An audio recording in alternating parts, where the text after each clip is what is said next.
At the family meeting, my father beat me in front of everyone.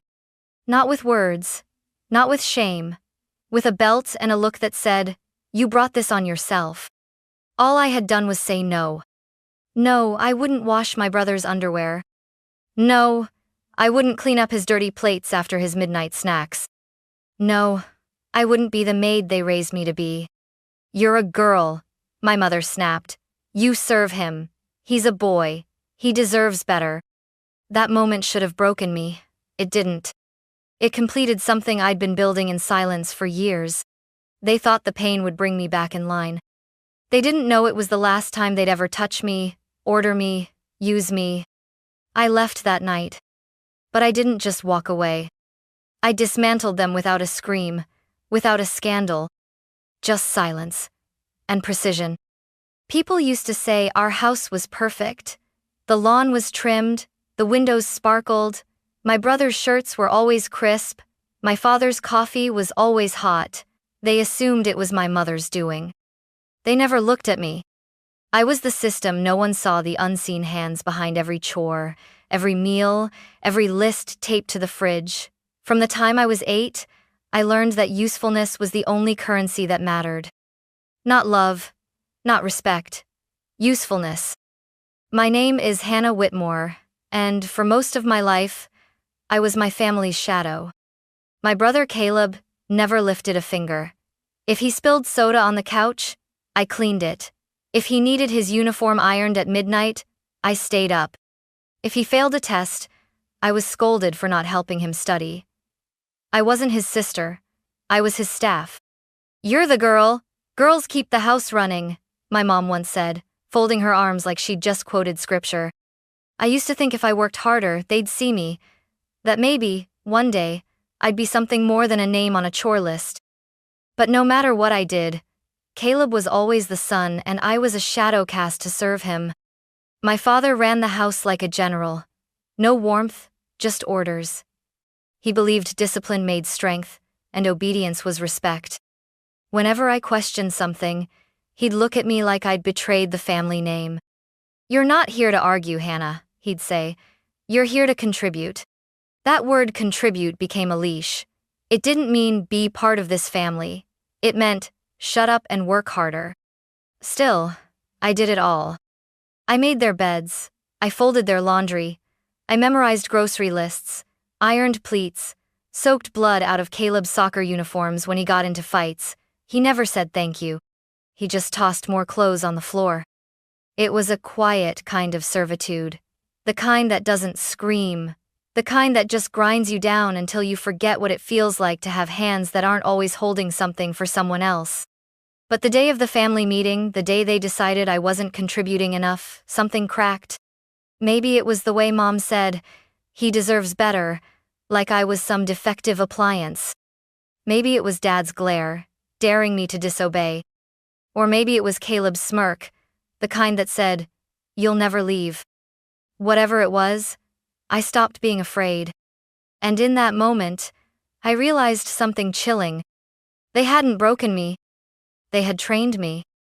And I was going to use every ounce of what they taught me, just not the way they intended. There were phrases in my house that echoed louder than footsteps. They didn't scream them. They didn't need to. They just let the words settle like dust in the lungs. Be useful. Know your place. He's a boy. You'll understand when you're older. I understood now. Not because I'd aged, but because I'd seen the pattern. It wasn't about gender. It was about control. About shaping me into something that made their lives easier, quieter. Every time I stood up for myself, they'd flip the script. "Don't be dramatic. You're just trying to start trouble. No one will ever put up with that attitude in the real world." They didn't raise me to be loved. They raised me to be palatable, to be a girl who smiled through chores, folded emotions like towels, and accepted orders like oxygen. But while they hurled commands, I started keeping score. At first, it was small. I wrote down every task I did in a notebook I hid in the lining of my backpack: grocery lists, Caleb's laundry cycles, the exact time I had to set my alarm so Dad's coffee would be ready by 6:00 a.m. Then I added more. Times I was blamed for Caleb's mess. Times I ate leftovers while he got the hot meal. Times I was told to be quiet when I cried. It wasn't just a list, it was a record, a ledger, a system of unpaid labor and emotional taxation. And the more I wrote, the more I realized how much of my life had been stripped down to transactions. Affection was conditional. Praise was rare. But expectation? That was infinite. You're lucky we don't charge you rent. You think anyone else would tolerate your mouth? We feed you. That's love. But it wasn't love. Love doesn't come with receipts. The more they spoke, the clearer their hierarchy became. Caleb was the crown. Dad was the judge. Mom was the enforcer. And I was the system, the hands, the silence. They thought their words would keep me tethered, that they'd worn me down to routine, but those words did something else entirely. They crystallized my resolve. Because every "you're just a girl" reminded me of what I wasn't allowed to become. Every "do it without complaining" taught me how to work silently, which would soon become my greatest weapon. And every "this is your duty" became another nail, not in my coffin, but in theirs. I stopped defending myself. I just listened. And wrote. And waited. Because storms don't announce themselves. They gather quietly. And I was nearly ready. The day they called a family meeting, I already knew it wasn't about unity. Family meetings in our house weren't conversations, they were courtrooms, and I was always on trial. That night, I walked into the living room and saw the three of them already seated. Dad in his recliner, Caleb sprawled across the couch like royalty, and Mom standing with her arms crossed like she'd rehearsed this. "Sit," Dad said. I didn't. I stood. "Caleb says you haven't been doing your part," Mom began, tilting her head like she was disappointed in a pet, not a person. "He says his laundry hasn't been folded. His bathroom's a mess. You've been slacking." I blinked. "He's 17. He can fold his own damn shirts." Dad's hand twitched. Caleb smirked. Mom's jaw tightened. "Watch your tone," she snapped. "He's a boy. He deserves better than this." I looked around the room and realized they genuinely believed that. It wasn't performance, it was doctrine. "He deserves clean clothes," she added. "He deserves peace in his home." "And I don't?" I said quietly. "I cook, I clean, I do everything. And it's never enough, is it?" "You're a girl," Dad said coldly. "You were raised to serve. That's how the world works." "No," I said. "That's how your world works. I'm not doing his laundry anymore. Or his chores. Or yours." That's when he stood. And when my body instinctively took a step back, I knew what was coming. "Do his laundry or get out," he roared. When I didn't move, he did. He lunged, not with warning, not with restraint. The belt wasn't even hidden this time. It was on the table, waiting like it had been invited. He grabbed it, looped it once around his fist, and swung. The sound cracked through the room like a whip across silence. I didn't scream. I didn't cry. I just stared. The second hit landed across my back. I gritted my teeth. The third caught my arm. I stumbled. "You've forgotten your place," he shouted. Caleb didn't move. Mom didn't blink. They weren't shocked, they were satisfied. And in that moment, I realized they didn't see me as a daughter. They saw me as a failed investment. When it stopped, or maybe when he grew tired, I straightened up. My voice didn't shake. "I'm not your servant." Then I turned and walked out. No suitcase, no tears, no goodbye. Just one last look at the three people who had spent my whole life telling me to be useful, and who would finally understand what it meant to lose the one person who kept their house breathing. I didn't pack. I didn't take my clothes, or my school books, or even the tiny stack of birthday cards I'd hidden under my mattress, the ones with half-hearted messages like, "Make us proud, Hannah." I just left. A hoodie, a charger, a bruised arm, and a notebook zipped inside my backpack. That was it. I didn't slam the door. I didn't yell. I didn't even look back. I wanted the silence to be the loudest thing they heard. I walked 2 miles to Amara's place, my best friend since 6th grade. Her porch light was still on. When she opened the door and saw my face, she didn't ask what happened. She just stepped aside and said, "Come in." That first night, I slept on a yoga mat with a balled-up hoodie for a pillow. It was hard. Cold. My ribs ached. My arm throbbed. But for the first time in my life, no one expected anything from me. No one asked for dinner. No one demanded silence or servitude. The next morning, Amara's mom made pancakes, real ones, with syrup and laughter in the kitchen. I sat at the table like I didn't belong. "You okay staying a few days?" she asked gently. I nodded. She glanced at my arm. "More than a few then." They gave me a blanket, cleared out a corner of the storage room, put down a mattress, a second-hand dresser. It wasn't perfect, but it was mine.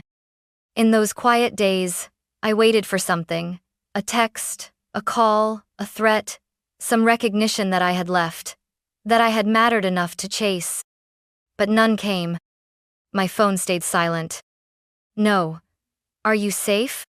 "No. Come back." Just silence, the same kind they always forced on me. But this time, the silence wasn't theirs. It was mine. And I was about to weaponize it. It started with a list. Not for revenge, not yet. Just to remember. I opened my notebook and titled the page, "Things I Did Before They Said I Wasn't Enough." I wrote fast at first, the obvious ones. Cooked 3 meals a day. Cleaned Caleb's bathroom. Ironed school uniforms. Grocery runs. Packed lunches. Then came the deeper ones. Hid my own report cards so Caleb C's wouldn't look bad. Took the blame when he broke Mom's blender. Stayed up to reheat dinner when Dad worked late, even when I had exams. Apologized for things I didn't do. It didn't stop. The list kept growing. 10 pages, then 15, then more. It wasn't just a record, it was a ledger. And every entry whispered one truth: they owed me. Not in money, in respect, in care, in acknowledgement. And they would never pay it. That's when the shift happened. I stopped asking why they hadn't called. I stopped waiting for their guilt to kick in. Instead, I began preparing. I started by filing for financial independence. With Amara's mom as a witness, I submitted paperwork to revoke their access to my school records, my health files, anything they might try to control later. I got a new debit card under my name, transferred my student savings, locked my phone carrier so they couldn't suspend my line. Then, I scanned the bruises, not for the police. Not yet. Just to have. I wasn't planning a scandal. I wasn't writing an exposé. I didn't want drama. I wanted clarity. I wanted the next time they looked around their home and wondered why everything felt heavier, colder, quieter, they'd remember me. Not in anger, not in guilt. In absence. Because I wasn't the daughter they lost. I was the air they forgot they were breathing. And now they'd have to learn how to suffocate without me. 3 weeks passed. Still no call. Still no text. Just a growing silence that was no longer empty, it was electric. Then, one morning, while helping Amara's mom carry groceries to the porch, I heard the first crack. "Ran into your mom at the store," she said casually. She looked worn out, couldn't lift a gallon of milk without wincing. I didn't reply. She asked the clerk for help bagging, said her back was out, but she looked more overwhelmed than hurt. I nodded, barely. That night, I opened my notebook again, flipped to a fresh page, titled it, "What They Lose Without Me." The next day, Amara's cousin Maya, who lived 2 blocks from my old house, sent a picture. Caleb, outside the laundromat, his clothes stuffed in a trash bag. He looked confused and furious. A week later, my father showed up late to work 3 days in a row. A neighbor told me he'd started snapping at clients. Rumor was, HR had written him up after he blew up in a staff meeting. And then came the message. My phone buzzed, a number I hadn't blocked, because I didn't need to. "Mom, Caleb has an awards dinner this Friday. None of his suits are ironed.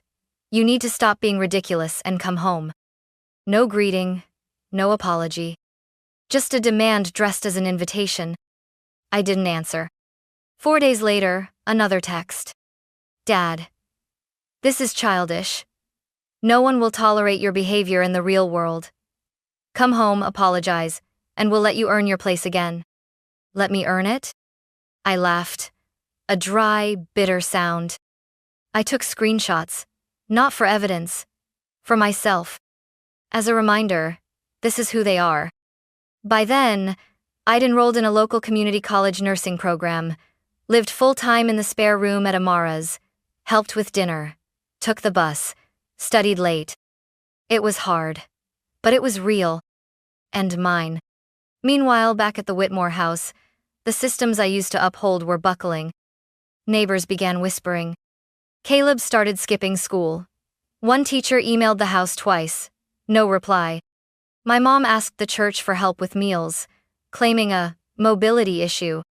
And yet, they still pretended I was just away.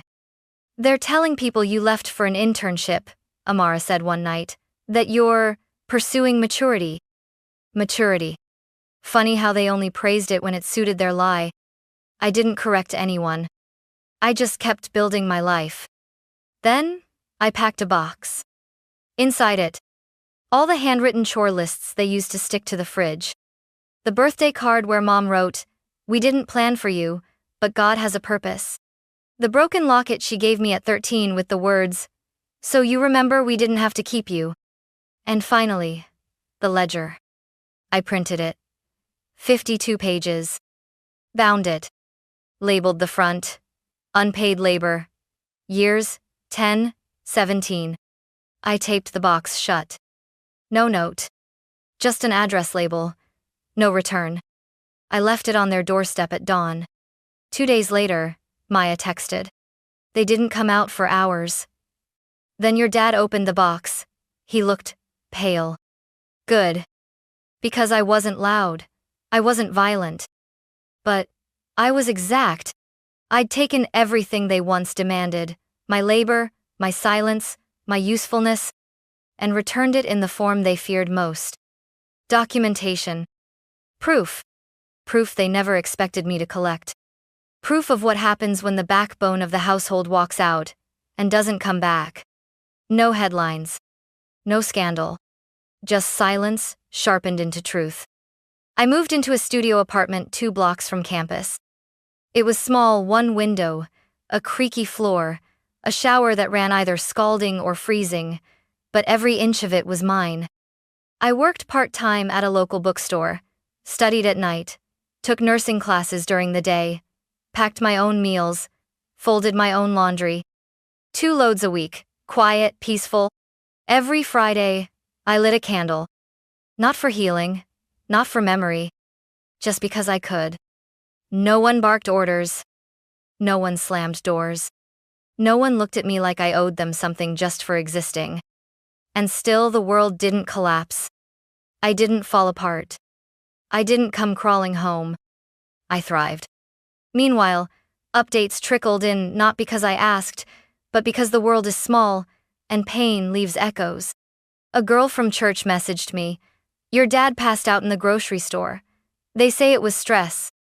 Amara's cousin saw Caleb at a job fair angry, disheveled, yelling at a volunteer because his resume got wrinkled.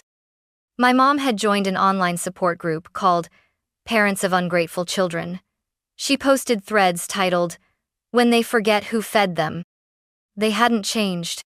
They just collapsed inward, angry at the vacuum I left behind, but never brave enough to name it. And I? I no longer needed their shame to define me. I no longer needed their absence to hurt. Because I had learned something they never taught me. Peace is louder than pain if you stay quiet long enough to hear it. They say revenge is a fire, but no one talks about the kind that doesn't burn. Mine was cold. Controlled. Clean. I never screamed at them online. Never aired my story in public. Never knocked on the door to say, "Look what you lost." Because I didn't need to. Every dish I wash now is mine. Every shirt I fold is for me. Every sunrise I wake up to feels like a quiet protest they'll never hear, and still can't silence. Sometimes I wonder if the house still smells like bleach and frustration. If they still print out to-do lists and tape them to an empty fridge. If Caleb ever figured out that microwaves don't load themselves. If my mom ever stops flinching when someone says my name. If my dad ever looks at his belt and remembers that it wasn't obedience he beat into me, it was resolve. The last time I passed the old neighborhood, I didn't slow down.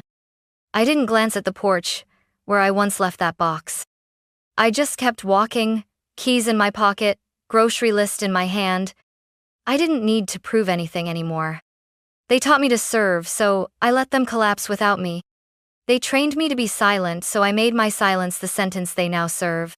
They called me worthless, and I gave them exactly that. Nothing. Not a scream. Not a plea. Not a single moment of my new life. I didn't burn their house down. I just took the warmth with me. And now, when they sit in the cold silence of what used to be control, they'll finally understand what I was worth. Because revenge isn't the fire they expect. Sometimes, it's the echo of footsteps walking away and never coming back.